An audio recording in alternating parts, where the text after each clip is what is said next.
জি আউযুবিল্লাহি মিনাশ শাইতানির রাজিম বিসমিল্লাহির রহমানির রহিম রব্বি ইশরাহ লি সাদরি ওয়া ইয়াসসির লি আমরি ওয়াহলুল উকদাতাম মিন লিসানি ইয়াফকাহু কওলি রব্বি ইয়াসসির ওয়া লা তুয়াসসির ওয়া তাম্মিম আলাইনা বিল খায়র।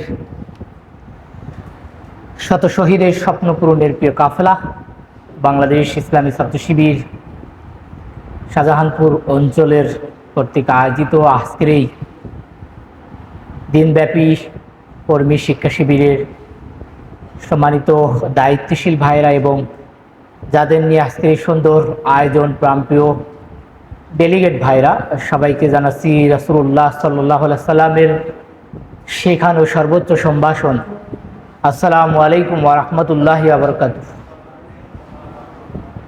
খাওয়া দাওয়ার পরে মনে হয় আরও বেশি কী হয়ে গেছেন, ক্লান্ত হয়ে গেছেন, ঘুম ঘুম ভাব হয়ে গেছে। এই জন্যে ঘুমের মধ্যে সালাম দিয়েছেন কিনা অনেকেই, তো আবারও সালাম দিচ্ছি, আসসালামু আলাইকুম ওয়া রাহমাতুল্লাহ। যে সম্মানিত ডেলিগেট ভাইরা, আমরা আজকের এই প্রোগ্রাম থেকে মহান রব্বুল আলমিনের দরবারে শুকরিয়া আদায় করছি যে রব্বুল আলমিন আমাদেরকে সুস্থ রেখে সকাল থেকে এ পর্যন্ত আমাদেরকে সুস্থ রেখেছেন এবং এখানে বসার মতো সুযোগ দান করেছেন। সেই মহান রব্বুল আলমিনের দরবারে আমরা মস্তক অবনত শুকরিয়া আদায় করছি, আলহামদুলিল্লাহ। দরুদ ও তাসলিম পেশ করছি রাসূলের প্রতি, সংক্ষিপ্ত দরুদ করছি সাল্লাল্লাহু আলাইহি সাল্লাম। আমরা আজকের প্রোগ্রাম থেকে দোয়া করছি যারা আল্লাহর জমির আল্লাহর দ্বীনকে বিজয় করার জন্য যুগে যুগে চোখের পানি ঝরিয়েছেন, রক্ত ঝরিয়েছেন, শাহাদতের সর্বোচ্চ নজরানা পেশ করেছেন, আল্লাহ রাব্বুল আলামিন সেই সকল ভাইদেরকে শাহাদতের সর্বোচ্চ মাকাম জান্নাতুল ফেরদাউস দান করুক, আমিন। আজকের প্রোগ্রাম থেকে দোয়া করছি আহত অসুস্থ ভাইদের জন্য, আল্লাহ রাব্বুল আলামিন দ্রুত সুস্থতা দান করুক, আমিন। যে সম্মানিত ডেলিগেট ভাইরা, দীর্ঘক্ষণ আপনারা আলোচনা শুনতেইছেন, শোনার কারণে অনেকের মধ্যে এক ধরনের বোরিং ফিল করতেছেন, অনেকে ঝিমাচ্ছেন, অনেকেই মনে করতেছেন কখন এখান থেকে বের হব, তারপরে ভালো লাগবে, এরকম মনে হচ্ছে না? এরকম মনে হচ্ছে। তো এখান থেকে আলোচনা যতটুকু শোনা কষ্টকর, আমরাও তো আপনাদের মতো কি এইগুলো স্টেপ পার হয়ে আসি এখানে, তাই না? ওখান থেকে যা আলোচনা শোনার যে কত কষ্ট আসলে বোঝানো যাবে না। তার চেয়েও বেশি কষ্ট যে এখানে এসে কি আলোচনা করা। কিছু ভাইরা আজকে যারা প্রথম কেস স্টাডিতে বক্তব্য দিলেন, যারা নতুন, তারা বুঝতে পারছে যে আসলে এখানে দাঁড়ানো কতটুকু কষ্ট, একটু হলেও কি পারছে, বুঝতে পারছে। এই জন্যে এখানে দাঁড়িয়ে বক্তব্য দেওয়াটা আরও বেশি কি কষ্ট। তো সাধারণতভাবে অনেক আলোচনা শুনেছেন, ধারাবাহিকতা নির্দিষ্ট বিষয়ে অনেকগুলো আলোচনা শুনেছেন। আমি শুধু কয়েকটি পয়েন্ট আপনাদেরকে স্মরণ করে দিয়ে আমার আলোচনা শেষ করব। তার আগে বলতে চাই যে এভাবে বলতে চাই যে আজকে যে আমাদের এই যে কর্মী শিক্ষা শিবির, এই কর্মী শিক্ষা শিবিরগুলো করা হয় মূলত দুটো উদ্দেশ্যে। কয়টি উদ্দেশ্য বলেন তো? একটি হচ্ছে জ্ঞানগত জায়গায় শিক্ষামূলক, এখান থেকে শিক্ষণীয় বিষয় হচ্ছে দুটা। প্রথম হচ্ছে শিক্ষা গ্রহণ করার বিষয় আছে, এখান থেকে শিক্ষাগত বিষয়গুলো থাকে। আর দ্বিতীয় নাম্বার হচ্ছে অনুশীলনমূলক কিছু কাজ এখানে আপনাদের থাকে, যেগুলো জ্ঞানমূলক কাজ। সেগুলো হচ্ছে এখানে মেহমান বিন্দু দারসুল কোরআন থেকে গুরুত্বপূর্ণ নসিহা, গুরুত্বপূর্ণ আলোচনা আপনাদের সামনে রেখেছেন। আর তারপরে আপনারা বিভিন্ন জ্ঞানমূলক অনেক আলোচনা আপনারা পেয়েছেন। এটা হচ্ছে শিক্ষার কর্মী শিক্ষা শিবিরের প্রথম এজেন্টের মধ্যে হচ্ছে জ্ঞানমূলক, এগুলো পেয়েছেন। অনুশীলনমূলক যেগুলো আপনারা পান, যে আমরা একসাথে একই সময় বসেছি, এক সময় খেয়েছি, আবার এক সময় নামাজ পড়ছি, এই যে একটা কি আমাদের অনুশীলনমূলক কাজ হয়েছে, এখান থেকে আমরা দুটা শিক্ষা পাই। যে সম্মানিত ডেলিগেট ভাইরা, আসলে দেখেন আমরা অনেক বেশি বক্তব্য রাখতেছি, ঘন্টার পর সে আমরা 8টা থেকে শুরু করছি, 8টা 30 থেকে শুরু করছি, এখন প্রায় 3:30। এই যে ঘন্টার পর বক্তব্য দিচ্ছি, কিন্তু আমরা আসলে যে আমাদের যে আজকের বিষয় যে কাঙ্ক্ষিত ইসলামী আন্দোলনের কর্মীদের কাঙ্ক্ষিত মান যে পর্যায়ে যাওয়ার কথা সেই পর্যায়ে কি আসলে আদৌ কি আমরা যেতে পারছি বলেন? কারণ কি এত বক্তব্য ছাত্র শিবিরের এত আয়োজন, কোরআন তালিম, সামষ্টিক পাঠ, সভ্যদারি, সাধারণ সভা, কোরআন তালিম, সামষ্টিক পাঠ, এত আয়োজন, এত বক্তব্য, এত কিছু, তারপরেও আমাদের মধ্যে কেন এক ধরনের পরিবর্তন আসতেছে না? কারণ কি? আমরা যদি একটু উপলব্ধি করতে পারি, যদি একটু উপলব্ধি করি যে আসলে তো তাই, আমি কর্মী বৈঠকে যেয়ে ঘন্টার পর ঘন্টা রিপোর্ট পেশ করেছি, রিপোর্ট তেলাওয়াত করতেছি, পর্যালোচনা করতেছি, কোরআন তালিম করতেছি, সামষ্টিক পাঠ করতেছি, বই পাঠ করতেছি, হাদিস পাঠ করতেছি, তারপরেও আমার মধ্যে কেন এক ধরনের পরিবর্তন আসতেছে না?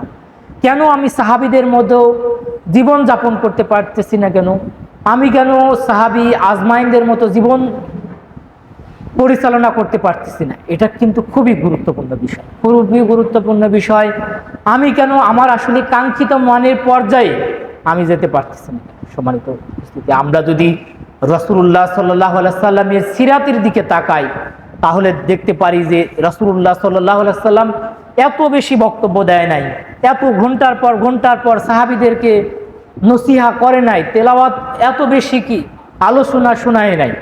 সম্মানিত ডেলিগেট ভাইরা, আমরা যদি রাসূলুল্লাহ সাল্লাল্লাহু আলাইহি সাল্লামের ইতিহাস, আমরা যদি রাসূলুল্লাহ সাল্লাল্লাহু আলাইহি সাল্লামের সিরাত, আমরা যদি রাসূলুল্লাহ সাল্লাল্লাহু আলাইহি সাল্লামের বিপ্লবী জীবনের দিকে তাকাই তাহলে দেখতে পাই যে আমরা রাসূলুল্লাহ সাল্লাল্লাহু আলাইহি সাল্লামের সিরাত পাঠের অধ্যায়নের মধ্যে দেখতে পাই যে রাসূলুল্লাহ সাল্লাল্লাহু আলাইহি সাল্লাম সর্বোচ্চ যে ভাষণ দিয়েছে, কোন ভাষণ বলেন তো?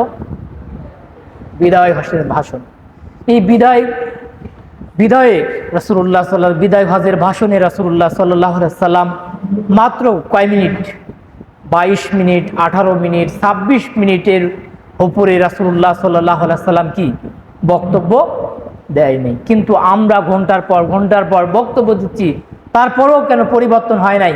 রাসূলুল্লাহ সাল্লাল্লাহু আলাইহি সাল্লাম তার অল্প কথা বলার মাধ্যমে, অল্প নসিহার মাধ্যমে তার সাহাবীদেরকে কাঙ্ক্ষিত মানের দিকে রাসূলুল্লাহ সাল্লাল্লাহু আলাইহি সাল্লাম সাহাবীদেরকে গড়ে তুলতে পারছেন। কিন্তু আমরা আমাদের কর্মী ভাইদের, আমাদের সাথী ভাইদের, সদস্য ভাইদের এত বক্তব্যের পরও কেন পরিবর্তন হচ্ছে না? এটা খুবই ভাবার বিষয়, খুবই চিন্তা করার বিষয়, খুবই পর্যালোচনার বিষয় যে আমাদের এত বক্তব্য, এত আয়োজন, তারপরও আমরা নিজেদের কেন পরিবর্তন করতে পারছি না?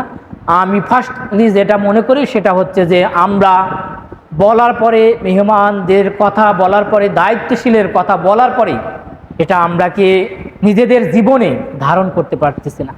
রাসূলুল্লাহ সাল্লাল্লাহু আলাইহি সাল্লাম যখন কোনো কথা বলেছেন, কোনো বক্তব্য দিয়েছেন, কোনো আলোচনা রেখেছেন, সাহাবীরা বলেছেন যে কি সামিয়ানা, শুনলাম, মেনে নিলাম। রাসূলুল্লাহ সাল্লাল্লাহু আলাইহি সাল্লাম যে কথাগুলো বলেছেন সাহাবীরা পুঙ্খানু সেই কথাগুলো তাদের জীবনে ধারণ করেছেন, জীবনে তারা মিলিয়ে নিয়ে যেতে পেরেছেন, তার কারণেই তারা ওই পর্যায়ে পৌঁছতে পেরেছেন।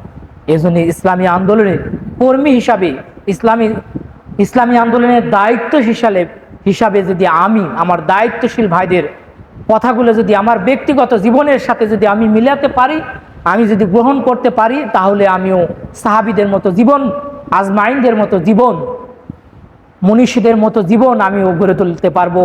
আমাদের ইসলামী আন্দোলনের নেতৃবৃন্দর মতো আমি আমার জীবনকে পরিচালিত করতে পারবো। যে কথাটা বলার সাথে সাথে আমি আমার জীবনে যদি বাস্তবায়ন করতে পারি, আমি যে কথাগুলো দায়িত্বশীল ভাইদের পক্ষ থেকে যে মেসেজ, যে নসিহা আসে, সেটা যদি আমি আমার ব্যক্তিগত জীবনে যদি মিলিয়ে নিতে পারি, তাহলে আশা করা যায় যে আমি সেই কাঙ্ক্ষিত মানের পৌঁছলে আমি সাহাবীদের মতো, আজমাইনদের মতো জীবন গঠন করতে পারবো।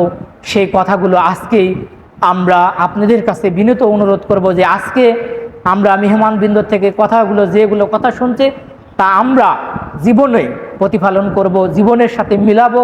আল্লাহ তাআলা আমাদের সেই তৌফিক দান করুক। সম্মানিত উপস্থিতি, এটা ছিল ভূমিকা। মূল আলোচনা হচ্ছে যে কি বলেন তো সবাই একবার, আমার আলোচনার বিষয় কি বলেন সবাই? কে বলবেন? একজন বলেন। কে বলতে পারবেন না? তাহলে তো শোনেন নাই। কে বলতে পারবেন? বলেন, একজন দাঁড়ান। হয়তো বিষয়ের নাম কি? এই যে এখানে একটা কি, এতক্ষণ যে বক্তব্য দিলাম তার সাথে মিল। যখন ঘোষণা হয়েছে তখন কি মনোযোগ দিয়ে শোনেন নাই? লেখে নাই? লেখেন এবার, যে ইসলামী আন্দোলনের কর্মীদের কাঙ্ক্ষিত মান। লেখেন, সবাই লেখেন, লেখেন, উপরে লেখেন ইসলামী আন্দোলনের কর্মীদের কাঙ্ক্ষিত মান, বা ইসলামী আন্দোলনের কর্মীদের মান কেমন হবে। লেখছেন? সবাই বসেন। যে সম্মানিত ডেলিগেট ভাইরা, আপনারা লিখেছেন যে ইসলামী আন্দোলনের, অ্যাজ এ ইসলামী আন্দোলনের কর্মী হিসাবে আমার মান কেমন হবে। এটা কিন্তু খুবই গুরুত্বপূর্ণ বিষয়, যে আমার মানটা আসলে কেমন হবে। আমার অনেক বেশি পরিচয় থাকবে, আমার অনেক পরিচয় আছে, যে আমি কোনো ভালো বাবার সন্তান, আমি কোনো স্কুলের ভালো স্টুডেন্ট, আমি কোনো পরিবারের ভালো ছেলে, আমি কোনো সমাজের ভালো কি নেতৃত্ব দানকারী নেতা। এগুলো আমাদের অসংখ্য পরিচয় আমাদের আছে, কিন্তু অ্যাজ এ ইসলামী আন্দোলনের কর্মী হিসাবে আমার মান কেমন হওয়া দরকার, আমার আসলে কোন পর্যায়ে পৌঁছা দরকার, এটা যদি আমরা ধারণ করি, যে এভাবে যদি বলি যে ইসলামী আন্দোলনের কর্মী হিসাবে আমার মান হবে কার মতো, বলেন তো সবাই, বলেন সবাই।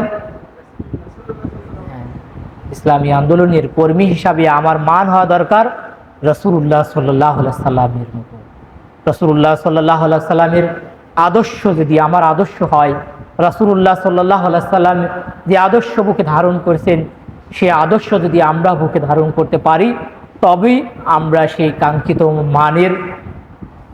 কাঙ্ক্ষিত মানের আমরা জনশক্তি হিসাবে আমরা সেই পর্যায়ে পৌঁছতে পারবো। সম্মানিত উপস্থিতি, এই জন্য কাঙ্ক্ষিত মানের জন্য প্রথমত আমার যে কি গুণাবলী থাকা দরকার, যে আমি তো ইসলামী আন্দোলনের একজন কর্মী, আমার আসলে মান কি পর্যায়ের মান থাকলে আমি আসলে কাঙ্ক্ষিত মানের পর্যায়ের দিকে পৌঁছাবো। তার প্রথম পয়েন্ট যদি আমি বলি, যে আমাকে প্রচুর কি করতে হবে, জ্ঞান অর্জন করতে হবে। প্রথম পয়েন্ট হচ্ছে জ্ঞান অর্জন। কাঙ্ক্ষিত পর্যায়ে পৌঁছার জন্য প্রথম পয়েন্ট হচ্ছে কি? জ্ঞান অর্জন। সবাই লেখেন, জ্ঞান অর্জন। কাঙ্ক্ষিত মানের প্রথম দিকটা হচ্ছে ব্যক্তিগত জীবনের জন্য আমাকে অবশ্যই জ্ঞান অর্জন করতে হবে। সম্মানিত প্রাণপ্রিয় ডেলিগেট ভাইরা, ওহির কোরআনের প্রথম ভাষায় হচ্ছে কি? ইকরা, পড়ো।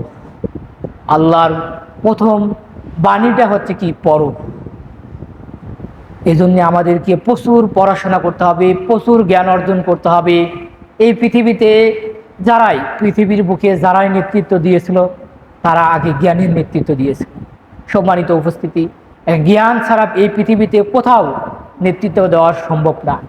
এই জন্য আমাকে প্রথমত কাঙ্ক্ষিত মানের জনশক্তি, কাঙ্ক্ষিত মানের কর্মী, কাঙ্ক্ষিত মানের দায়িত্বশীল হিসাবে আমাকে যে বিষয়টি প্রথম অর্জন করতে হবে, সেটি হচ্ছে জ্ঞান। সেই জ্ঞান হচ্ছে কোরআনের জ্ঞান, হাদিসের জ্ঞান, ইসলামী সাহিত্যের জ্ঞান, সমসাময়িক জ্ঞান, পাঠ্যপুস্তকের জ্ঞান। সম্মানিত উপস্থিতি, আমি যদি বলি যে আজকে আমরা কোরআন থেকে আসলে অনেক দূরে। এখানে অনেক ভাইয়েরা আমরা দেখি যে কোরআন তেলাওয়াত করতে পারে না, আবার যারাও পারে কি, তারা সহিভাবে কি করতে পারে না, তেলাওয়াত করতে পারে না। এটা একটা মান উন্নয়নের জন্য একটা বড় প্রতিবন্ধকতা। আমি মনে করি যে ইসলামী আন্দোলনের কর্মী, আমি সঠিকভাবে কোরআন তেলাওয়াত করতে পারি না। আমি কোরআন এখানে বলবো না যে কোরআন কারা সহি করে পড়তে পারেন, কোরআন কারা পড়তে পারেন না, এটা আমি এইভাবে বলবো না।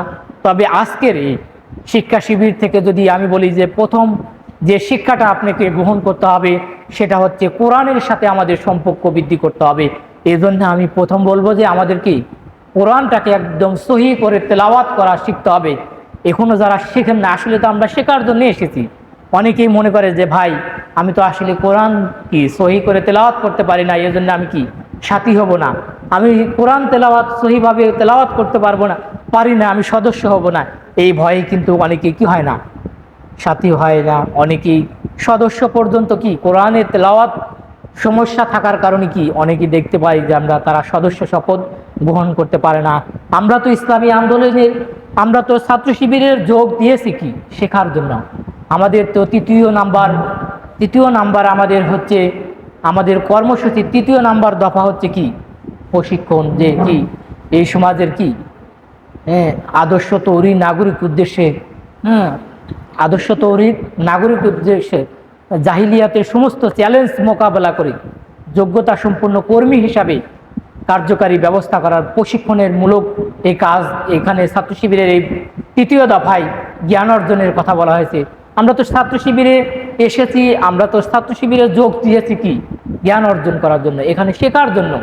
তো আমরা প্রথমত যে বিষয়টা বলবো যে আমাদেরকে অবশ্যই কোরআনটাকে সহিভাবে পড়তে হবে এবং কোরআনের সাথে আমাদের সম্পর্ক বৃদ্ধি করতে হবে। কোরআনের সাথে যদি সম্পর্ক বৃদ্ধি যদি আমাদের কমে যায়, এই আন্দোলনের থেকে আমাদের কি হয়ে যাবে, আন্দোলন থেকে আমরা অনেক বেশি দূরে চলে যাব। কোরআনের সাথে যদি আমার সম্পর্ক বৃদ্ধি হয়, তাহলে আমার সাথে সংগঠনের সাথে আমার সম্পর্ক বৃদ্ধি হবে। কোরআনটাকে আমাদের আসলে বুকে ধারণ করতে হবে। দেখেন, কোরআনের আলোকে যদি আমরা আলোকিত হতে পারি, কোরআনের আলোক রঙে যদি আমরা রঙিন হতে পারি, তাহলে এই পৃথিবীর বুকে আমি আপনার শ্রেষ্ঠ মানুষ হব ইনশাআল্লাহ। এই জন্য আমি বলবো যে কোরআনের সাথে আপনারা সম্পর্ক বৃদ্ধি করেন, কোরআনটাকে সহিভাবে তেলাওয়াত করেন। প্রতিদিন আপনারা যে রিপোর্টটা রাখেন, এখানে কিন্তু অনেকটা বিষয় বলা হয়েছে যে আপনি কোরআনটা আসলে তেলাওয়াত করেছেন কিনা। কোরআনটাকে আসলে তেলাওয়াত এক ধরনের, আর অধ্যয়ন কিন্তু আর একটি বিষয়। তেলাওয়াত শুধু কি করলেন, তেলাওয়াত করলেন, অনুবাদ করলেন, এর মধ্যেই সীমাবদ্ধ। কিন্তু অধ্যয়ন হচ্ছে কি কোরআনটাকে সহিভাবে তেলাওয়াত করলেন, কোরআনের অনুবাদগুলো বুঝতে পারলেন, কোরআনের ব্যাখ্যা বিশ্লেষণ, কোরআন নাজিলের প্রেক্ষাপট, এই বিষয়গুলোকে আপনাকে বলা হয় অধ্যয়ন। এই জন্য আমি বলবো প্রথমত যে বিষয়টা বলবো যে কোরআন ভালোভাবে আমাদের কি করতে হবে, অধ্যয়ন করতে হবে। কোরআনটাই শুধু অধ্যয়ন করলে হবে না, পাশাপাশি আমাদের কি করতে হবে, হাদিসটাও সুন্দরভাবে কি করতে হবে। কোরআনে অনেক বিষয় কি বলার বাহিরেও হাদিসের বিষয়ে অনেক স্পষ্ট বিষয়গুলো হাদিসে কি তুলে ধরা হয়েছে। এই জন্য আমি বলবো যে কোরআনের পাশাপাশি কি করতে হবে, হাদিসটাকেও আমাদেরকে কি করতে হবে, সুন্দরভাবে পড়তে হবে। হাদিসের ব্যাখ্যাগুলো আমাদের জানতে হবে, হাদিসের যে প্রকারভেদ আছে এগুলোকে আমাদের সুন্দরভাবে জানতে হবে। রাসূলুল্লাহ সাল্লাল্লাহু আলাইহি সাল্লামের বিপ্লবী জীবনগুলো আমাদেরকে তেলাওয়াত করতে হবে, আমাদেরকে অধ্যয়ন করতে হবে। এখন বলেন তো দেখি যে আমরা একটি হলেও সিরাত রাসূলুল্লাহ সাল্লাল্লাহু আলাইহি সাল্লামের জীবনী সিরাত পড়ছি এরকম কারা কারা আছেন দেখি, একটু হাত তোলেন তো। জি মাশাআল্লাহ, কয়জন ভাই? 3 জন ভাই। যে শুকরিয়া যে এরকম একটি আয়োজনের একটি হলেও 4 জন ভাই হলেও একটি করে সিরাত অধ্যয়ন করেছেন। আমি কি ভাইদের বলবো যে রাসূলুল্লাহ সাল্লাল্লাহু আলাইহি সাল্লামকে জানতে হলে, রাসূলুল্লাহ সাল্লাল্লাহু আলাইহি সাল্লামকে বুঝতে হলে অবশ্যই রাসূলুল্লাহ সাল্লাল্লাহু আলাইহি সাল্লামের বিপ্লবী জীবন, রাসূলুল্লাহ সাল্লাল্লাহু আলাইহি সাল্লামের সিরাতকে আমাদেরকে যথাযথভাবে কি করতে হবে, অধ্যয়ন করতে হবে। এজন্য আপনাদের কাছে প্রত্যাশা রাখবো যে আমরা যদি কাঙ্ক্ষিত মানের জনশক্তি হিসাবে নিজেদের গড়ে তুলতে চাই, আমরা যদি কাঙ্ক্ষিত পর্যায়ে পৌঁছতে চাই, তাহলে আমাদেরকে অবশ্যই কি করতে হবে, রাসূলুল্লাহ সিরাত আমাদেরকে অধ্যয়ন করতে হবে। সম্মানিত ডেলিগেট ভাইরা, আমাদেরকে সমসাময়িক বিষয়গুলোতে আমাদের জ্ঞান অর্জন করতে হবে। আমরা এখানে আসি, নিয়মিত পত্রিকা পড়ি, জাতীয় পত্রিকা পড়ি, কারা কারা আছেন একটু দেখি তো, যে একটি হলেও আমরা নিয়মিত জাতীয় পত্রিকা পড়ি। পড়েন না? আপনাদের রিপোর্টে তো শেষ একটা কলাম আছে যে কি পত্রিকা পাঠ, পড়েন না?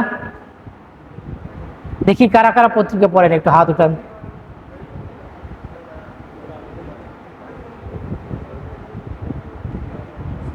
খুব কিন্তু দেখুন তো খুবই হতাশার একটা বিষয় যে ইসলামী আন্দোলনের আপনি একজন কর্মী, ইসলামী আন্দোলনের আপনি একজন দায়িত্বশীল, আপনি পত্রিকা পড়েন না, তাহলে আপনি বিশ্ব ইসলামী আন্দোলন আপনার সমসাময়িক বিষয়গুলো আপনার কাছে অনেক সাধারণ ছাত্ররা, অনেক বেশি সাধারণ মানুষ আপনার কাছে প্রত্যাশা করবে, আপনাকে বলবে যে আজকের দিনের খবরটা বলো, আজকের বিশ্ব এবং বাংলাদেশ সম্পর্কে অনেক বিষয় কি আপনাকে প্রশ্ন করবে, আপনার কাছে জানতে আসবে।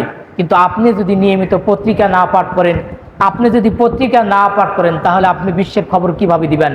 ভাষা ভাষা জ্ঞান দিয়ে ফেসবুকে দুই একটা পত্রিকা পড়ে কি, নিউজ পড়ে, ফেসবুকে অনলাইনে পত্রিকা পড়ে কি আদৌ কি পত্রিকার যে হক, সমসাময়িকের যে জ্ঞান, সেটা কি আদৌ সম্ভব না। কিন্তু এজন্য আপনাদের আমি বলবো যে একটি হলেও জাতীয় পত্রিকা ভালোভাবে আপনারা এই কলামগুলোকে সুন্দরভাবে পড়বেন। আশা করি একটি পত্রিকা যদি ভালোভাবে পড়তে পারেন, আপনি অনেক বেশি জ্ঞানগত জায়গায় সমসাময়িক জ্ঞানের বিষয়ে আপনি অনেক দূরে চলে যাবেন, অনেক বেশি সমৃদ্ধ জ্ঞান আপনি অর্জন করবেন। এজন্যে আমি বলবো যে ব্যক্তিগত জ্ঞান অর্জনের ক্ষেত্রে কোরআন হাদিস পাশাপাশি সমসাময়িক জ্ঞানের পাশাপাশি আপনাকে বিজ্ঞান সম্পর্কে ধারণা থাকতে হবে। বর্তমান যুগ হচ্ছে কি, বিজ্ঞানের যুগ, সোশ্যাল মিডিয়ার যুগ, তথ্য প্রযুক্তির যুগ। এই যুগে আপনাকে অবশ্যই তথ্য প্রযুক্তির সম্পর্কে একটা সুধারণা, একটা ক্লিয়ার ধারণা আপনাকে থাকতে হবে। আমরা কিন্তু অনেক সময় দেখতে পারি যে আমাদের জনশক্তিরা চাকরির জন্য অনেক বেশি কি করে, অনেক বেশি চিন্তিত হয় যে ভাই ছাত্র জীবন শেষ করছি, তারপরে পড়াশোনা শেষ হয়ে গেছে অনেক আগে, এখন একটা কি দরকার, চাকরি দরকার। এই চাকরিতে অনেক সময় অ্যাপ্লাই করে, কিন্তু অ্যাপ্লাই করে যখন চাকরিটা কি হয়েও যাবে, কিন্তু কি পারে না, কম্পিউটার ধরতে পারে না, ভালো টাইপ করতে পারে না, এবং হচ্ছে কি একটু সম্পর্কে কি কম্পিউটার বলে ল্যাপটপ সম্পর্কে একটু ধারণাও তার নাই। এই জায়গায় আমি মনে করব যে এই প্রযুক্তির যুগে প্রযুক্তি সম্পর্কে আপনাকে কি করতে হবে, সঠিক ধারণা পোষণ করতে হবে। সম্মানিত ভাইরা, আমি যে বিষয়গুলো বললাম জ্ঞান অর্জনের ক্ষেত্রে, প্রথমত অবশ্যই কোরআনকে গুরুত্ব দিবেন, হাদিসকে গুরুত্ব দিবেন, সমসাময়িককে গুরুত্ব দিবেন, বিজ্ঞানকে এবং কি প্রযুক্তিকে অবশ্যই কি গুরুত্ব দেখবেন। এটা হচ্ছে জ্ঞানের অর্জনের একটা পার্ট ছিল। দ্বিতীয়ত যে বিষয়টি বলবো সেটি হচ্ছে যে আমাদেরকে কি করতে হবে, উন্নত চরিত্র অধিকারী হতে হবে, উন্নত আমলের অধিকারী হতে হবে। ছাত্র শিবিরে যারা এসেছে, যারাই আসবে, আপনাদের দেখে, আপনাদের মতো দায়িত্বশীলদের দেখেই ছাত্র শিবিরের ভাইরা যোগ দিবে এই সংগঠনে। ছাত্র শিবির সম্পর্কে আপনাদেরকে দেখেই সাধারণ ছাত্ররা এই সংগঠনে কি করবেন, যুক্ত হবে। এজন্য আমি বলবো যে আমাদেরকে উন্নত আমলের চরিত্র অধিকারী হতে হবে। জ্ঞান অর্জনের পাশাপাশি আমাদেরকে কি করতে হবে, যতটুকু আমরা জানতে পারেছি, যতটুকু ইসলাম সম্পর্কে জানতে পারেছি, আমাদের ব্যক্তিগত জীবনে আমাদের যে আমলগুলো সম্পর্কে জানতে পারছি, সেটাকে আমাদেরকে কি করতে হবে, পুঙ্খানু আমল করতে হবে। আমরা অনেক সময় দেখি যে আমরা ফরজ নামাজ অনেক সময় কি করি, কর্মী ভাইরা কি করি, কাজা করে ফেলাই। কাজা করার কারণে আমরা সাথী হতে পারি না। অনেক কর্মী আছে নিয়মিতই নামাজ কাজা হয়। এদিকে বলবো যে অবশ্যই আপনি যখন ছাত্র শিবিরের কর্মী হয়েছেন, তখন কিন্তু আপনাকে একটি শর্ত দিয়ে শপথ দেওয়া হয়েছিল যে কি, আপনার কি নামাজ কাজা আছে কিনা। আপনারা এখানে বলেন যে কেউ এরকম শপথ কর্মী ঘোষণা হওয়ার সময় আপনারা কেউ বলছেন কি যে আমাদের নামাজ কাজা আছে? কেউ বলছেন? কিন্তু বলেন নাই। কিন্তু যে আপনারা ওই সময়টাতে আসলেই নামাজ কাজা করেন নাই, কিন্তু কর্মী হওয়ার পরে দেখি যে এই বিষয়টা কি, যে কর্মী হওয়ার পরে আমরা ধারাবাহিকভাবে আমাদের নামাজ কাজা হচ্ছে। নামাজ কাজা অনেকে না হলেও কিন্তু আমাদের জামাতগুলো কি হচ্ছে, কাজা হচ্ছে। আমরা কিন্তু জামাতে সঠিকভাবে কি নামাজ আদায় করতে পারতেছি না। সম্মানিত প্রাণপ্রিয় ডেলিগেট ভাইরা, আমরা ইসলামী আন্দোলনের কর্মী। আমরা যদি নামাজে সঠিক টাইমে যদি জামাতে যদি নামাজ আদায় না করতে পারি, তাহলে সাধারণ ছাত্ররা আমাদেরকে কিভাবে দেখে এই সংগঠনে কি করবে, যুক্ত হবে। আমরা দেখেছি ইসলামী ছাত্র শিবিরের যে সকল কর্মী ভাইরা, সাথী ভাইরা ওই এলাকায় এসেছেন, ওই মসজিদের মুসল্লিরা এইভাবে ঘোষণা দিয়েছেন যে কি, সে ছাত্র শিবির করে, সে ছাত্র শিবিরের কর্মী, সে ছাত্র শিবিরের কি সাথী, এই জন্য সে 5 ওয়াক্ত মসজিদে নামাজ পড়ে। এটা অন্যজনে বলছে এভাবে। কিন্তু আজকে এই সংখ্যাটা আমরা খুবই কম দেখি যে ছাত্র শিবিরের ভাইরা নামাজ পড়ে ঠিকই, কিন্তু কি জামাত কম।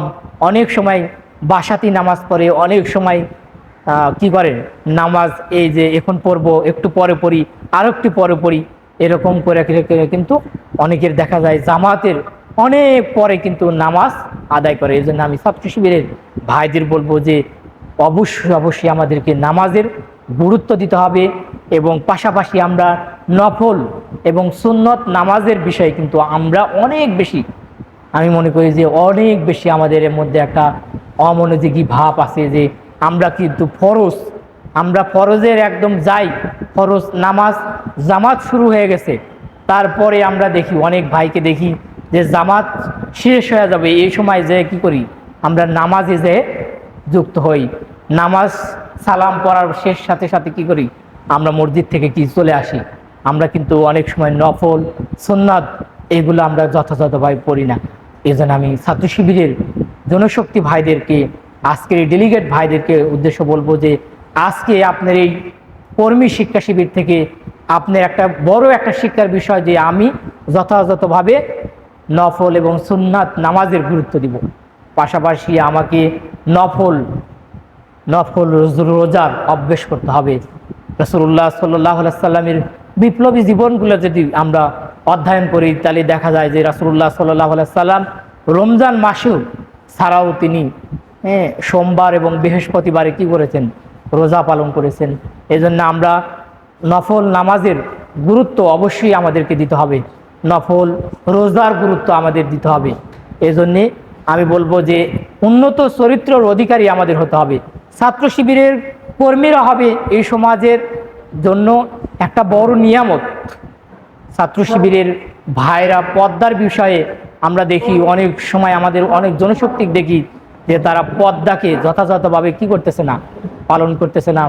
আমাদের পর্দার বিষয়ে অবশ্যই হেফাজত করতে হবে। ছাত্র শিবিরের ভাইদেরকে পর্দার বিষয়ে সবসময় সিরিয়াস থাকতে হবে যে আমার কি চোখের পর্দা কি যথাযথভাবে পালন হচ্ছে কি না, আমার পর্দার বিষয়ে অবশ্যই গুরুত্ব দিতে হবে। আমরা আমাদের অনেক জনশক্তিকে আমরা এই সংগঠন থেকে বিদায় দিতে হয়, বাতিল করতে হয়, তার একটি কারণ হচ্ছে কি, পর্দার কি লঙ্ঘন করার কারণে। পর্দা লঙ্ঘন করার কারণে অসংখ্য জনশক্তি আমাদের কর্মী ভাইদেরকে বাতিল করতে হয়, সাথী ভাইদেরকে সাথী পদ বাতিল করতে হয়। একটি বিষয়, সেটা হচ্ছে পর্দাকে কি করান, যথাযথভাবে কি করা, গুরুত্ব না দেওয়ার করতে। এই জন্য আমি আমার জনশক্তি ভাইদেরকে, ডেলিগেট ভাইদেরকে বলবো যে পর্দার বিধান, ছাত্র শিবিরের জনশক্তি ভাইরাই পর্দার বিধান বাস্তবায়ন করবে। পারা যাবে না ইনশাল্লাহ? পর্দার বিষয়টাকে অবশ্যই গুরুত্ব দিবেন। যখন সোশ্যাল মিডিয়ায় যাবেন, যখন সোশ্যাল মিডিয়ায় ব্যবহার করবেন, তখন অবশ্যই সর্বোচ্চ আল্লাহকে হাজির নাজির জেনে আপনাকে সোশ্যাল মিডিয়া ব্যবহার করতে হবে, যে এই জায়গায় আমি যত সর্বোচ্চ পর্দার বিধান যত পালন করতে পারি, এই জায়গায় আমাকে সর্বোচ্চ পর্দার নজরানা পেশ করতে হবে। সোশ্যাল মিডিয়ায় অনেক সময় দেখি যে আমি একাই সোশ্যাল মিডিয়া ব্যবহার করতেছি, একটা অ্যাপসে চলে যাচ্ছি, হয়তো পৃথিবীর কেউ আমাকে দেখতেছে না, কিন্তু একজন দেখতেছে, তো অবশ্যই দেখতেছে। তিনি কে বলেন তো? আল্লাহ। এই ভয় যদি থাকে যে আমি যে এই কাজটা করব, আমি যে অ্যাপসে যাব, আমি যে এই লিঙ্কে যাব, আমার তো কোনো দায়িত্বশীল দেখতেছে না, আমার তো অভিভাবক দেখতেছে না, আমার তো কোনো কি শিক্ষক দেখতেছে না, আমার তো দায়িত্বশীল দেখতেছে না, কিন্তু অবশ্যই মনে করবেন যে আমার একজন প্রভু, আমার একজন স্রষ্টা, আমার একজন মালিক তো দেখতেছে। এই ভয় এবং ভীতি যদি থাকে, তাহলে আমার মনে হয় না যে কি পর্দার বিধান এখানে লঙ্ঘন হবে। এই জন্যে এই জায়গায় সর্বোচ্চ গুরুত্ব দিতে হবে যে আমাদেরকে আমাদের দ্বারা আমরা ছাত্র শিবিরের কর্মী, আমাদের দ্বারা কখনো ফরজ বিধান কি না হয়, ফরজ বিধান কাজা না হওয়া যায়, ফরজ বিধান লঙ্ঘন না হয়, এজন্য আমাদেরকে সজাগ দৃষ্টি রাখতে হবে। সম্মানিত প্রাণপ্রিয় ডেলিগেট ভাইরা, আমি বলছিলাম যে উন্নত আমলের চরিত্রের অধিকারী আমাদের হতে হবে। আমাদের এই বগুড়ার কৃতি সন্তান, এই উপমহাদেশের প্রথম শহীদ, যিনি শিক্ষা আন্দোলনের জন্য শাহাদত বরণ করছেন, শহীদ আব্দুল মালিক ভাই, তার জীবনের অনেকগুলো উক্তি রয়েছে। এই উক্তির মধ্যে তার একটা শ্রেষ্ঠ উক্তি হয়েছিল যে তার জনশক্তি ভাইরা তাকে প্রশ্ন করতেছিলেন এভাবে যে এদেশে আল্লাহর হুকুমাত, আল্লাহর হুকুম, আল্লাহর আইন আল্লাহর কোরআনের সমাজ কবে প্রতিষ্ঠিত হবে? শহীদ আব্দুল মালিক ভাই এভাবে উত্তর দিয়েছিলেন, এই সমাজে, এই জমিনে, এই ভূখণ্ডে তখনই ইসলাম কায়েম হবে, ইসলাম প্রতিষ্ঠিত হবে যখন ইসলামী আন্দোলনের কর্মী ভাইদের চরিত্র হবে ইউসুফ আলাইহিস সালামের মতো। সেই দিন এই ভূখণ্ডে, এই জমিনে সেদিনই আল্লাহর আইন প্রতিষ্ঠিত হবে, আল্লাহর কোরআনের সমাজ প্রতিষ্ঠিত হবে। এই জন্য সম্মানিত ডেলিগেট ভাইরা, আমাদের হযরত ইউসুফ আলাইহিস সালামের চরিত্রের মতো চরিত্রের অধিকারী হতে হবে। আমাদের চরিত্র সম্পর্কে ছাত্র শিবিরের অনেক বেশি, ছাত্র শিবিরের প্রতিষ্ঠার পর থেকেই ছাত্র শিবিরকে নানাভাবে জুলুম নির্যাতন করা হয়েছে। এইগুলো ইতিহাস, ঐতিহ্য। এখানে কেউ আসেন যে ছাত্র শিবিরের উপর যে জুলুম, ছাত্র শিবিরের উপর যে নির্যাতন করা হয়েছে, ছাত্র শিবিরের উপর যে সীমাহীন জুলুম নির্যাতন, আমাদের নেতৃবৃন্দের উপর যে পরিমাণ জুলুম করা হয়েছে, আর এটা জানেন না এরকম কেউ নাই। ছাত্র শিবিরকে এমন কোনো ষড়যন্ত্র করা হয়েছে যে ষড়যন্ত্র করা হয় নাই, এমন কোনো ষড়যন্ত্র করা হয় নাই যে ছাত্র শিবিরকে নিয়ে অসংখ্য ষড়যন্ত্র করা হয়েছে, কিন্তু ছাত্র শিবিরকে এই পর্যন্ত কেউ চরিত্রের বিষয়ে কেউ কি করতে পারে নাই, প্রশ্ন তুলতে পারে নাই, কেউ ষড়যন্ত্র করতে পারে নাই। তারা জানে যে ছাত্র শিবিরের ভাইদের চরিত্র হচ্ছে উত্তম চরিত্র। ছাত্র শিবিরের কর্মীদের চরিত্র হযরত ইউসুফ আলাইহিস সালামের মতো চরিত্র। ছাত্র শিবিরের ভাইদের চরিত্র হবে সবসময় তারা ধারণ করে যে সাহাবীদের মতো তারা উন্নত মানের চরিত্রের অধিকারী। এই জন্যে ছাত্র শিবিরের চরিত্র সম্পর্কে এ পর্যন্ত কোনো কেউ প্রশ্ন তুলতে পারে নাই। এজন্য আমি বলবো যে ছাত্র শিবির যে করবে, ছাত্র শিবির যে ধারণ করবে, আমার মনে হয় না যে তার সম্পর্কে, তার পরিবার, তার আত্মীয় স্বজন, তার চরিত্র সম্পর্কে কেউ প্রশ্ন তুলতে না পারে। এজন্যই ছাত্র শিবিরের ভাইদের উন্নত চরিত্রের অধিকারী হতে হবে। সম্মানিত ডেলিগেট ভাইরা, এই জন্য আমাদেরকে আল্লাহর সাথে সম্পর্ক বৃদ্ধি করতে হবে। আমাদেরকে গভীর রাত্রে উঠে আল্লাহর কাছে ফরিয়াদ করতে হবে। এখানে এমন কেউ নাই যে তার ব্যক্তিগত জীবনে সমস্যা নাই, এখানে এমন কেউ নাই যে তার পারিবারিক সমস্যা নাই, এখানে এমন কেউ নাই যে তার পরিবারের সমস্যা নাই, এখানে এমন কেউ নাই যে তার সাংগঠনিক জীবনে সমস্যা নাই। এই সমস্যার কথাগুলো আমরা কি আমাদের দায়িত্বশীলদের বলতে পারি না? এই সমস্যার কথাগুলো আমরা আমাদের আপন মানুষকে বলতে পারি না।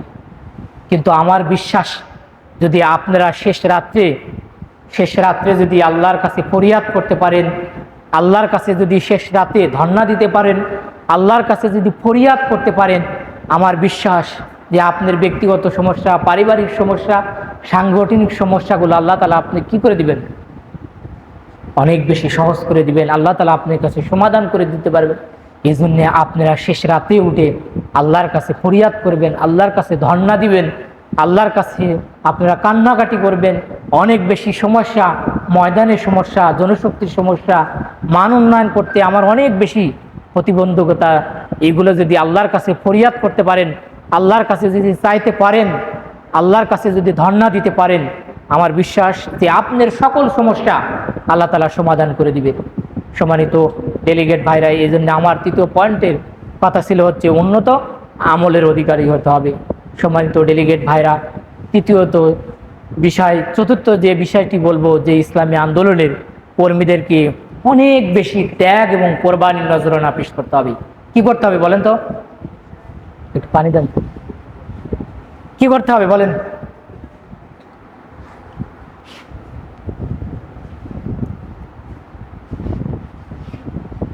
ইতিহাস, ঐতিহ্যের আলোকে যদি আমরা দেখতে পাই যে ছাত্র শিবিরের দায়িত্বশীল, ছাত্র শিবিরের সদস্য, ছাত্র শিবিরের সাথী ভাইদের চেয়েও আমরা যদি আমাদের শহীদদের জীবনের দিকে যদি তাকাই, আমরা যদি শহীদদের জীবনগুলো পড়ি, দেখি সবচেয়ে বেশি শাহাদতের নজরানা পেশ করেছেন ইসলামিক ছাত্র শিবিরের কর্মী ভাইরা।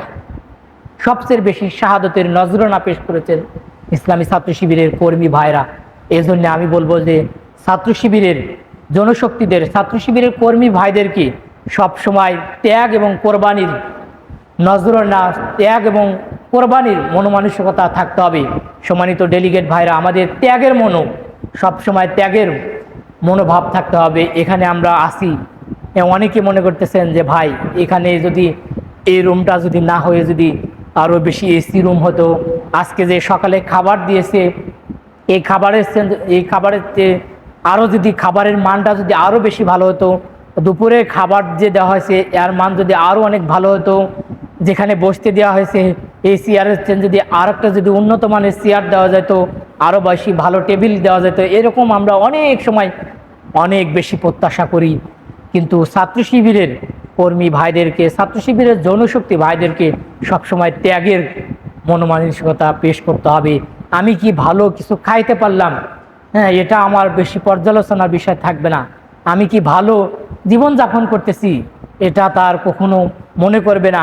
সব সময় ত্যাগ এবং শাহাদতের নজরানা তার মনের মধ্যে সবসময় ত্যাগী মনোভাব থাকবে। অনেক সময় আমরা দেখি যে ছাত্র শিবির করার কারণে পরিবার থেকে অনেক সময় বলে যে একটা ভালো চাকরি করো, কিন্তু দায়িত্বশীল হওয়ার কারণে আমি অনেক এই মাঠের এই ময়দানের আমি দায়িত্বশীল হওয়ার কারণে আমি ভালো চাকরি করতে পারি না। আমার অন্য বন্ধু ভালো একটা চাকরি করে, আমি করতে পারি না। অন্য বন্ধু আমার চেয়ে ভালো জীবনযাপন করে, আমি ভালো জীবনযাপন করতে পারি না। অন্যরা আমার চেয়ে বেশি ভালো পোশাক পরে, আমি ভালো পোশাক পরতে পারি না। হ্যাঁ, এইরকম আমাদের মনোভাব কখনো থাকা যাবে না। আমাদের সবসময় আমাদেরকে কি করতে হবে, আমাদেরকে ত্যাগ এবং কোরবানির নজরানা সবসময় আমাদেরকে পেশ করতে হবে। সম্মানিত ডেলিগেট ভাইরা, আমরা অনেক সময় দেখি যে আমরা ছোটোখাটো ত্যাগ কোরবানি করতে পারি না। আমি যদি বলি যে আমরা অনেক সময় দায়িত্বশীল ভাইরা বলে যে কি মোবাইল ব্যবহার, সোশ্যাল মিডিয়া, কি যাদের পরীক্ষা তারা সোশ্যাল মিডিয়ার থেকে কি হবেন, একটু দূরে থাকবেন। এই জায়গায় কিন্তু আমরা ত্যাগ কোরবানি কি করতে পারি না, ত্যাগ এবং কোরবানি করতে পারি না। হ্যাঁ, এই জায়গায় কিন্তু আমরা বলি যে না ভাই সব ঠিক আছে, সব করব, কিন্তু আমরা কি মোবাইল ব্যবহার কি করতে পারবো না, বাদ দিতে পারবো না। সব করতে রাজি ভাই, মোবাইল ছাড়তে রাজি। এই জায়গায় কিন্তু আমরা ত্যাগ এবং কোরবানির নজরানা দিতে পারি না। অনেক সময় আমরা যে ভাই আজকে সারাদিন কি করলাম, টিসি করলাম, আবার যাই বিকালে যায় আবার দাওয়াতি কাজ করব। হ্যাঁ, অন্য ভাইরা তো টিসি গেল না, অন্য কর্মী ভাইরা তো আজকে শিক্ষা শিবিরে আসলো না, তাদের তো আর আমি আজকে সারাদিন টিসি করলাম, এখান থেকে যাওয়ার পরে আবার দাওয়াতি কাজ করব। আবার দায়িত্বশীল বলছে যে কি দাওয়াতি বারের রিপোর্টটা, দাওয়াতি দর্শকের রিপোর্টটা আবার একটু যোগ করে দেন। ভাই আমি ছাড়া কি আর কেউ নাই? আমাকে সব সময় কি করেন, এই কাজ করেন, এই কাজ করেন, সেই কাজ করেন, সব সময় কি আমাকেই দেখেন? এরকম আপনি কি সব সময় ত্যাগ এবং কি কোরবানির দৃষ্টান্ত আপনি স্থাপন করতে হবে। আমাকে সব সময় আপনি যদি সর্বোচ্চ যদি ছোটোখাটো যদি ত্যাগ এবং কোরবানির মানসিকতা যদি ধারণ করতে পারি, তাহলে সামনের দিকে আমি বড় কোনো ত্যাগ এবং কোরবানির নজরানা পেশ করতে পারবো। সম্মানিত ভাইরা, ডেলিগেট ভাইরা, এই জন্য আমি বলবো যে এখন থেকে আপনাদেরকে ছোটোখাটো ত্যাগ এবং কোরবানির মানসিকতা আপনাদের নিজেদের মধ্যে গড়ে তুলতে হবে। পাশাপাশি আপনাদেরকে সরল সোজা জীবনযাপন করতে হবে। খুব বেশি সবসময় মনের মধ্যে আকাঙ্ক্ষা বড় হওয়ার কিছু একদম ভাই অল্পতেই বড় হয়ে যাব একদম এরকম, এই এখন থেকেই চাকরি করব, এখন থেকেই ব্যবসা করব, এরকম না নিয়ে চিন্তাভাবনা নেওয়া নিয়ে ছোটোখাটো থেকে কিছু বড় হয়ে ছোট থেকে কি বড় হওয়ার স্বপ্ন দেখবেন, খুব করে অল্প দিনের মধ্যে কি হয়ে যাব, অনেক বেশি বড় লোক হয়ে যাবে। এই ধারণা আপনাদেরকে কি করতে হবে, দূর করতে হবে। আর সর্বোপরি কথা হচ্ছে যে আমরা যে কোনো কাজ করি না কেন, ইসলামী আন্দোলনের যে কোনো কাজ করি না কেন, সেই কাজগুলো যাতে আমরা আল্লাহর সন্তুষ্ট অর্জনের জন্য করতে পারি। আমরা এখানে সবাই এসেছি কিসের জন্য বলেন তো? আমরা ছাত্র শিবিরে যুক্ত হয়েছি কিসের জন্য বলেন তো সবাই? আল্লাহর সন্তুষ্ট অর্জন। আমার প্রত্যেকটা কাজে আমার প্রত্যেকটা আদ্যপ্রান্তই যেন, আমার প্রত্যেকটা জীবন আল্লাহর সন্তুষ্ট অর্জনের জন্য হয়, এই বিষয়টা কি অবশ্যই আমাদের খেয়াল করতে হবে। আমরা যখন রিপোর্ট রাখি তখন এই মন মানসিকতা নেয় এই আল্লাহর ভয় এবং ভীতি নিয়েই যে আমি যে রিপোর্ট রাখতেছি, এটা কি আমার দায়িত্বশীলকে দেখানোর জন্য? বলেন, এটা কিসের জন্য? বলেন সবাই। আল্লাহর সন্তুষ্ট অর্জনের জন্য যেন আমার প্রত্যেকটা কাজ যেন আমরা অতিবাহিত করতে পারি। সম্মানিত উপস্থিতি, আমরা তো এই আন্দোলনে যুক্ত হয়েছি আল্লাহর সন্তুষ্ট অর্জনের জন্য। আমাদের জীবনে আর কখনো কি থাকবে না যে কি আমি এই সংগঠন থেকে অনেক বড় দায়িত্বশীল হব, এই সংগঠন থেকে আমি ভালো কোনো চাকরি পাবো, এই সংগঠন থেকে আমি অনেক বড় লোক হয়ে যাব, আমি এই সংগঠন থেকে অনেক একটা ভালো কি চাকরি পাবো, এরকম মনোমানসিকতা নিয়ে আমরা এই সংগঠনে যুক্ত হইনি, কখনো হবও না, এই মন মানসিকতা কখনো রাখবো না। আমরা আমাদের প্রত্যেকটা কাজ হবে, আমাদের প্রত্যেকটা চলার, আমাদের প্রত্যেকটা মুহূর্ত, প্রত্যেকটা সেকেন্ড আমার যত আল্লাহর সন্তুষ্ট অর্জনের জন্য করতে পারি, আল্লাহর সন্তুষ্ট অর্জনের জন্যই যত আমার এই সাংগঠনিক জীবন, আমার যত পারিবারিক জীবন, আমার ব্যক্তিগত জীবন যাতে আমরা পরিচালিত করতে পারি। সম্মানিত ডেলিগেট ভাইরা, তাই আসুন আমরা যত এই কয়েকটি গুণ, বিশেষ করে ব্যক্তিগত জীবনে যে আমাদের যে জ্ঞান অর্জন করার কথা, যে পরিমাণ জ্ঞান অর্জন করলে আমি যে পরিমাণ জ্ঞান অর্জন করতে পারলে আমি এই পৃথিবীর বুকে আমি জাহিলিয়াতকে ইসলাম এবং জাহিলিয়াতকে পার্থক্য করতে পারি, এই পরিমাণ জ্ঞান আমাকে অবশ্যই অর্জন করতে হবে, এই পরিমাণ জ্ঞান আমাকে অবশ্যই ধারণ করতে হবে। তাহলেই আমি ইসলামী আন্দোলনের কাঙ্ক্ষিত মানের একজন কর্মী হিসাবে গড়ে তুলতে পারবো।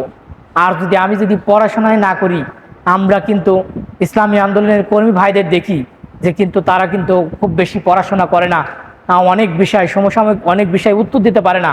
এই জন্য আমি বলবো যে প্রথম আমার আলোচনার শেষের দিকে আমি শিক্ষা বলতেছি যে আমাদেরকে কাঙ্ক্ষিত মানের পর্যায়ে পৌঁছার জন্য অবশ্যই আমাকে কি জ্ঞান অর্জন করতে হবে, এটা অবশ্যই অর্জন করতে হবে। তাহলেই আমি কাঙ্ক্ষিত ইসলামী আন্দোলনের কাঙ্ক্ষিত মানের একজন কর্মী হিসাবে নিজেকে গড়ে তুলতে পারবো। উন্নত আমলের অধিকারী হতে হবে আমাদেরকে। উন্নত আমল ছাড়া আপনি কাঙ্ক্ষিত মানের পর্যায়ে কি পুষতে পারবেন না। এই জন্য আমাদেরকে কি করতে হবে? উন্নত আমলের অধিকারী হতে হবে। সর্বোপরি কথা হচ্ছে যে আমরা যত ত্যাগ এবং কোরবানির নজরানা যত আমরা পেশ করতে পারি, ত্যাগ এবং কোরবানির যদি আমরা আমাদের বুকে যদি ধারণ করতে পারি, আমরা যদি ত্যাগ এবং কোরবানির নজরানা যদি পেশ করতে পারি, তাহলে আমি কাঙ্ক্ষিত ইসলামী আন্দোলনের কাঙ্ক্ষিত মানের একজন জনশক্তি হিসাবে আমরা নিজেদেরকে গড়ে তুলতে পারবো। আল্লাহর সন্তুষ্ট অর্জনের জন্য যদি আমার প্রত্যেকটা কাজ যদি আমরা যদি পরিচালিত করতে পারি, আমরা যদি আল্লাহর সন্তুষ্ট অর্জন নিয়ে এই আন্দোলনের সাথে যুক্ত হতে পারি, এই আন্দোলনের সাথে যদি টিকে থাকতে পারি, আল্লাহকে হাজির ও নাজির জেনে যদি এই সংগঠনের শেষ পর্যন্ত আমি প্রত্যেকটা কাজ যদি পরিচালিত করতে পারি, তাহলে আমি কাঙ্ক্ষিত মানের পর্যায়ে পুষতে পারবো। সম্মানিত ডেলিগেট ভাইরা, আমার আলোচনা একদম শেষের দিকে আমরা বলবো যে আজকে আমরা যেগুলো ব্যক্তিগতভাবে যেগুলো আমরা আমল করব, সেগুলো যাতে আমাদের অল্প আমল করব। হাদিস আছেন একটা যে কি আখলিস দিনাকা একফিকাল আমালুল কলিল, যে কি অল্প আমল যাতে নাজাতের জন্য জারি হয়। সম্মানিত উপস্থিতি, আজকে এই শিক্ষা শিবির থেকে যে জ্ঞান, যে পয়েন্ট মেহমানবৃন্দ যে আলোচনা রেখেছেন, এর প্রত্যেকটা ধরে যত আমরা পরবর্তী ধরে যত আরও বেশি এখান থেকে কি শিখতে পারি, আরও বেশি এখান থেকে নিতে পারি, এগুলো যাতে আমরা আমাদের ব্যক্তিগত জীবনে যেন ধারণ করতে পারি। আমরা যদি আমাদের এই জ্ঞানকে আরও বেশি সমৃদ্ধ অর্জন করতে পারি, জ্ঞানের জায়গায় যদি আমরা আরও বেশি ধারণ করতে পারি, তাহলে আমি কাঙ্ক্ষিত মানে পৌঁছে যেতে পারবো। এবং আমরা যদি এই শিক্ষা শিবির থেকে যদি আরও বেশি ব্যক্তিগত আমলের জায়গায় যদি আরও বেশি পরিবর্তন করতে পারি, তাহলে আজকে শিক্ষা শিবির বলেন, এটা কিন্তু আমার জন্য অনেক বেশি উপকারী হবে। আর এখান থেকে যাওয়ার পরে যদি সব কিছু ভুলে যাই, আবার টিসি ডাকলে আবার শুনবো, আবার একটু কি ইমানের জায়গায়, আবার একটু মানগত জায়গায়, আবার একটু কাঙ্ক্ষিত মানের জায়গায় আবার একটু পুষবো, তাহলে কিন্তু হবে না। আজকে থেকে আমাকে সিদ্ধান্ত নিতে হবে যে এখন থেকে আপনাকে সিদ্ধান্ত নিতে হবে যে এই টিসি যাতে আমার ব্যক্তি জীবনকে পরিবর্তন করে দেয়, এই টিসি যাতে আমার ব্যক্তিগত জীবনকে খুলে দেয়, এই এই লক্ষ্য, এই উদ্দেশ্যে নিয়ে আজকের এই টিসির আয়োজন করা হয়েছে।